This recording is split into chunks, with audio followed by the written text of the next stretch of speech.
हाम्रा धुर्मुस अर्थात् सीताराम कट्टेल यतिखेर नेपालमा छैनन्। उनी सुटुक्क अमेरिका पुगेका छन्। अमेरिकाको पनि फ्लोरिडामा छन् धुर्मुस, त्यो पनि सपरिवार।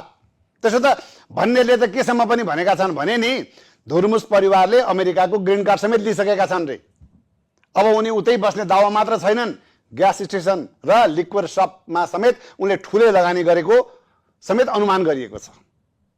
हामी पनि कुरोको जुरो पत्ता लगाउने क्रममै छौँ। त्यसो त अमेरिका जानु कुनै नौलो कुरा र कुनै अपराध भने होइन। तर धुर्मुस जसरी सुटुक्क अमेरिका पुगेका छन् र त्यसलाई भने उनी लुकाउन खोजिरहेका छन् नि, हो यहाँ चाहिँ दाल में कुछ काला है, शङ्का गर्ने ठाउँ छ। अनिस लामिछाने नामका यिनका एकजना सहयोगी नेपालमा छन् र सीतारामको पुरानो मोबाइल नम्बर यिनीसँगै छ।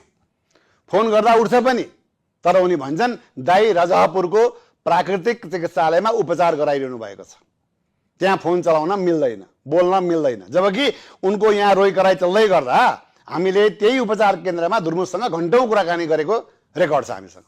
भनेपछि बोल्न फोन चलाउन त मिल्दो रहेछ।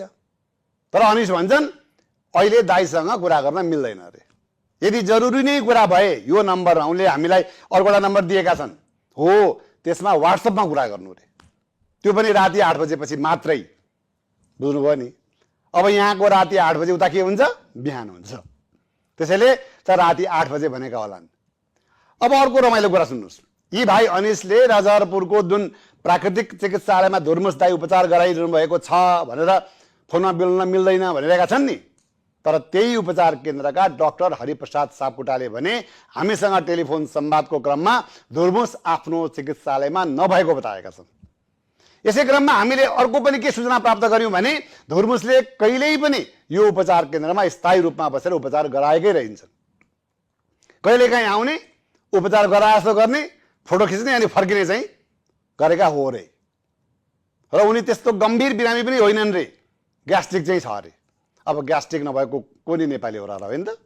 जे होस्, अब यहाँ प्रश्न उठ्छ, आखिर धुर्मुसले आफू अमेरिका गएको कुरा किन लुकाउन खोजिरहेका छन्? चितवनका सञ्चारकर्मी सन्तोष देउजाले केही दिन अघि मात्रै यस्तै आशयको नाम किटान नगरी एउटा स्ट्याटस लेखेका थिए। कसरी सुनाऊ, एकजना होनहार कलाकार सधैँका लागि पलायन भएको, मागेरै भए पनि देखिने गरी काम गरेका समाजसेवी अमेरिका भासिएको, देशलाई आपत पर्दा अमेरिकाबाट आयो, आफूलाई आपत पर्यो सपरिवार अमेरिका गयो, भाग्यो नभन्नु होला, भाग्यले ठग्यो।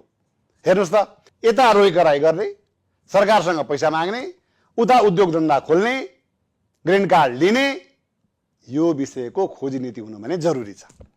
उता